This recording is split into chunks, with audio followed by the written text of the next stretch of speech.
গাইছ আজিৰ ভিডিঅ'টো তোমালোকে নোচোৱাকৈ কেতিয়াও এৰি নাযাবা আৰু ভিডিঅ'টো চাই হৈ যোৱাৰ পিছত যিমান পাৰা ইমান শ্বেয়াৰ কৰি দিবা। আসলতে তোমালোকেতো জানাই মোৰ পেজৰ পৰা ডেইলি তোমালোকে ৰোষ্টিং ভিডিঅ' পোৱা, কিন্তু আজিৰ ভিডিঅ'টো কোনো ৰোষ্টিং ভিডিঅ' নহয়।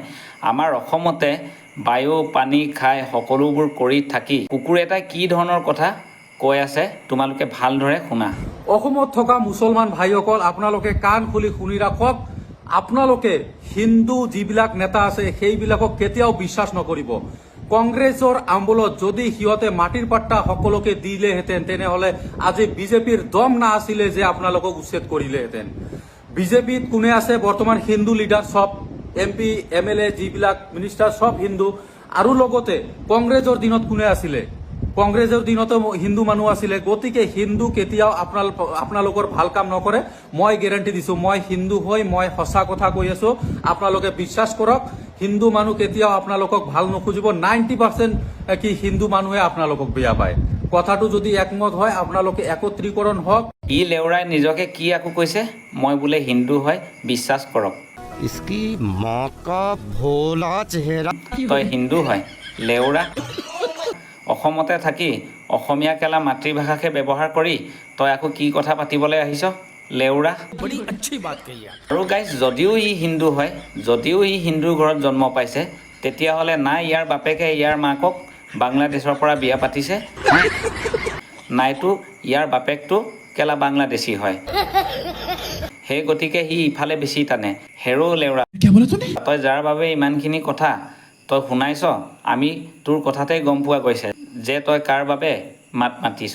লেউৰা, তই গম পাৱনে চৰকাৰে কাক কাক উচ্ছেদ কৰিছে? যদি তই উচ্ছেদ কৰাক লৈ যদি তই ইমান বেয়া পাইছ, তোৰ ঘৰত যিমানখিনি মাটি বাৰী আছে সেই সকলক তই বহিবলৈ জেগা দি দে। আজি যদি মোৰ ভাগৰো যদি নিজৰ মাটি বাৰী আছেই এজেগাত, 3-4টা বিয়া পাতি লয়, বছৰটোত কেলা 1 ডৰ্জন ল'ৰা ছোৱালী জন্ম কৰি লয়, থাকিবলৈ জেগা নাইকিয়া, যেনিয়ে তেনিয়ে কেলা চৰকাৰী মাটিবোৰ দখল কৰিলে চৰকাৰে উচ্ছেদ কৰিবই।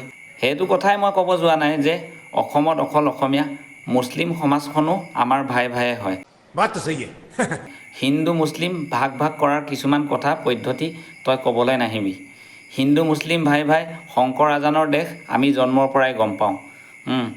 যিসকল মিয়া, যিসকল সন্দেহজনক নাগৰিক, যিসকল বাংলাদেশৰ পৰা আহিছে, সেই সকলৰ ওপৰতেহে চৰকাৰে একশ্যন লৈ আছে। খিলঞ্জীয়া কোনো মুছলমান ভাইসকলৰ কাৰণে একো একশ্যনৰ কোনো কথা নাই। আৰু চৰকাৰে যদি খিলঞ্জীয়া মুছলমানসকলক তেনেকুৱা পদ্ধতি কৰে, তেতিয়াহ'লে আমিও ৰৈ চাই নাথাকোঁ। যদি চৰকাৰে কিবা কাৰণত যদি খিলঞ্জীয়া মুছলমানসকলকো যদি তেনেকুৱা পদ্ধতি কৰে বা তেনেকুৱা কৰে, তেতিয়াহ'লে আমিও খিলঞ্জীয়া মুছলমানৰ কাৰণে সেই দেহাটো দান দিবলৈ এতিয়াও ৰেডি আছোঁ।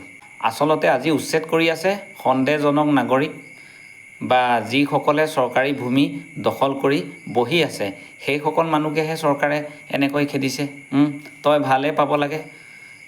কেলা লেউৰামূৰীয়া কথাবিলাক কৈ কেলা ভিডিঅ' বনাবলৈ আহ। তোক মই যিদিনাখন লগ পাওঁ সেইদিনাখন লগ পোৱাৰ লগে লগে নহয়, তোক মই ধুনীয়াকৈ মালা এটা এনেকৈ লগাই দিম।